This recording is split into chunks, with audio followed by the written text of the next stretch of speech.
Retour sur ce plateau TV du forum Hydrogen Business for Climate, un rendez-vous qui semble marquer les esprits dans le cadre de cette édition 2024. Et on a une petite surprise pour vous puisque nous accueillons un concessionnaire qui va se lancer dans la production d'hydrogène à Montbéliard. Ça fait déjà 2 facteurs intéressants. Bienvenue à vous Philippe Gudefin. Je précise Bonjour. que vous êtes directeur des opérations de Nédé Automobile. Alors c'est à la base un concessionnaire historique de Citroën dans la région. C'est bien cela ?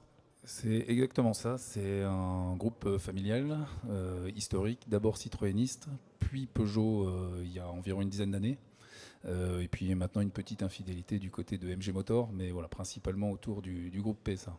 En tout cas, c'est bon. Le groupe Stellantis dans sa Quasi-intégralité, hormis les marques américaines non diffusées sur le territoire en Europe, et puis hormis Opel. Voilà, mais on récupère aussi Lancia d'ici la fin de l'année qui fait son retour en France et en Europe de manière générale. Donc on est aussi très content sur ce point. Alors qu'est-ce qui fait qu'un acteur historique comme ça de l'automobile décide de se lancer dans la production d'hydrogène ? C'est venu comment ? Ça vient du croisement de plusieurs réflexions.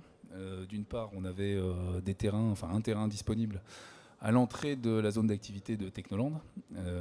Voilà. Le deuxième point, c'était une volonté de se diversifier, notamment poussée aussi autour des enfants de Valère Nédé, qui sont de plus en plus proches dans la succession du groupe, qui sont plus sensibilisés, on va dire, sur ce type de sujet. Et puis, la feuille de route Valère Nédé, c'était il faut qu'on essaye de rendre au territoire ce terrain. Donc on est parti d'abord sur une flexion de zone d'activité en se disant est-ce qu'on fait un routier, est-ce qu'on fait quelque chose comme ça. Bon, tout ça venant, après on s'est dit une station de borne de recharge.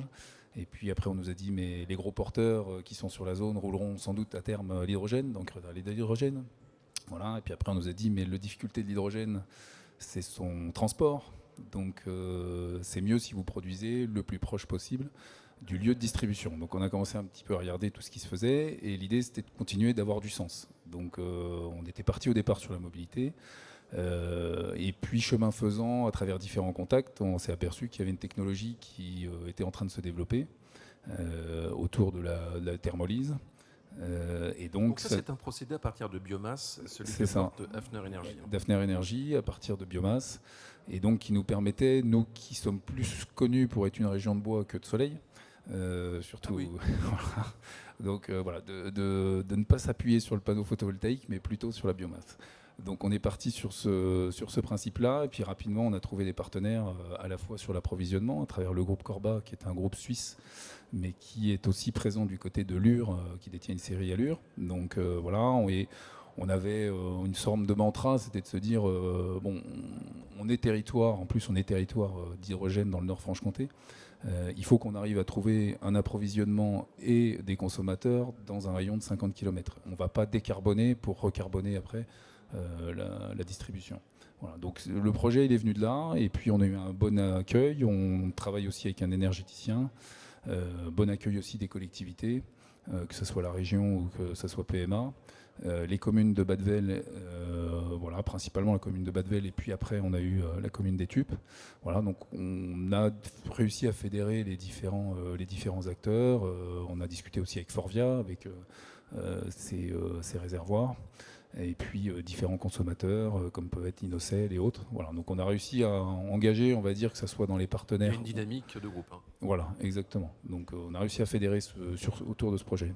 Et ce qu'on peut dire également, c'est que ce projet, il est retenu par l'ADEME dans le cadre d'un appel à projet. C'est ça, donc on sait depuis la mi-août qu'on est désormais lauréat de l'ADEME, donc on est très content. Maintenant on sait qu'on a encore beaucoup de travail puisque la contractualisation est prévue pour courant janvier. Donc on a beaucoup de travail encore à faire avec nos différents partenaires, donc on reste confiant mais concentré. Voilà, il reste du travail à la fois sur la technologie, la levée de doute des technos, sur nous en interne la constitution de notre société de projet, voilà, la concrétisation finale des différents consommateurs. Voilà, donc beaucoup de travail encore, mais voilà, les voyants sont plutôt au vert, donc on est content. Qu'est-ce que dit Stellantis d'un concessionnaire en fait qui fait de l'hydrogène alors que ce groupe lui-même fait des utilitaires H2 ? Alors Stellantis, je ne peux pas parler à leur place. Hein. Ce qui est sûr, c'est qu'ils sont partenaires de Symbio aussi, par exemple. Et puis, effectivement, comme vous le dites, c'est le premier constructeur mondial de véhicules d'hydrogène, puisque l'ensemble de leur gamme utilitaire est aujourd'hui compatible hydrogène. Donc on a des échanges avec eux, ils sont curieux, on va dire. Voilà, ils sont un peu dans l'attente et c'est pour nous aussi comme pour eux une manière de se dire que on aurait la production, on aurait la distribution de l'hydrogène, mais aussi des véhicules à terme.